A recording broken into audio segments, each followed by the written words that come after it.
Hair loss is one of the commonest concerns we see in our clinics as dermatologists today. In fact, in the last 3 years, we have seen an alarming increase in the number of patients who come seeking help for losing hair. To really understand why we lose hair, it's important for us to know that the hair follicle has a life of its own. It has a growth phase, it has a resting phase, and a shedding phase. If this gets disturbed due to various stresses of lifestyle, diet, not eating the right amount at the right time, a lot of sleep disturbances, hormonal imbalances, a lot of travel, all of these can cause a disturbance in the hair follicular cycle leading to shedding. If we shed over a period of time, it will lead to chronic hair loss. If we shed very acutely, it's going to be a short-term hair loss. There can be a diffuse pattern of hair loss which eventually can lead to balding. First, we need to understand the cause of it, and that is the medical management of your hair loss problem, which is why you need to visit a dermatologist. So what we do is, we first test to find out whether you have any nutritional deficiencies of vitamin B12, D3, iron, whether there are any hormonal imbalances of insulin resistance, polycystic ovaries, thyroid deficiencies or increases. And once we rule out all of these and correct and find the right balance, we also believe that you should indulge in some very, very important information you need to know, which is what are the must-haves in your diet. These are nuts, these are some berries, these are a date, a fig, one green, one yellow, one orange, one red item in your diet, a bowl of yogurt, and the correct balance of protein, carbohydrates and fats in your diet. Sometimes we think we know it all, but actually, depending on the kind of lifestyle we have, which is sometimes very hectic, and then we're exercising, we're trying to work hard, and then we have to travel, we're not able to find the right balance. So it's not a bad idea to go to a good nutritionist who can make a plan. So you don't need to be on a diet. You just need to know what to eat, in what combination, at what time. And that can give a huge kickstart to the growth process and is the building block for new hair. So it's important for us to realize that you have to prevent thinning, but you also have to grow back hair. So this is one of the ways in which we strategize for our patients. Sleep right. The 12 midnight to 4 a.m. sleep is your repair and recovery sleep.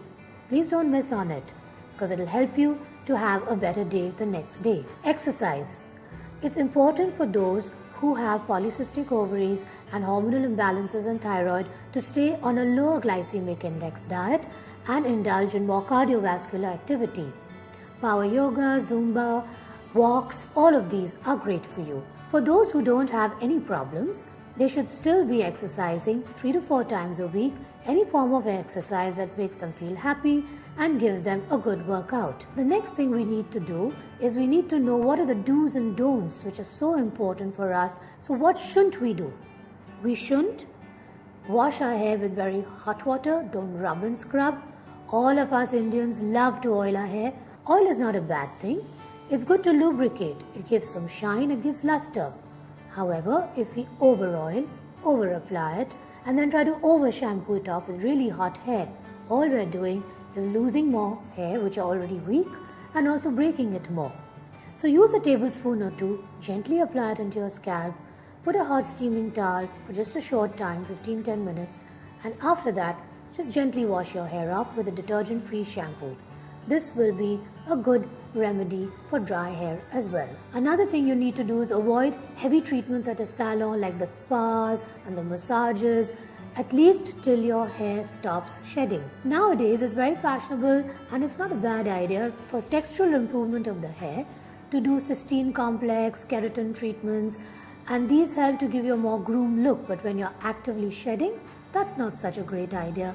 At that point, you can wait for about 3 months and then we can think about doing such treatments. It's also now a trend to use sulfate-free shampoos.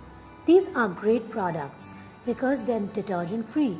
Being so, they tend to irritate your scalp a lot less, and so what we call as scalp inflammation, which also is a kind of irritation of the scalp which leads to hair loss, if it's minimized by using the right kind of shampoo, will help in preventing additional hair loss, calm your scalp down, and help you to start initiating the growth process of your hair follicles.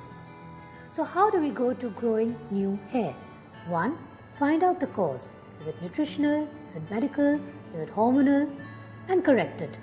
And not only correct it, learn how you should maintain it so you don't slip back to original. 2. You need to know what are the good do's and don'ts, and you need to definitely have a good lifestyle.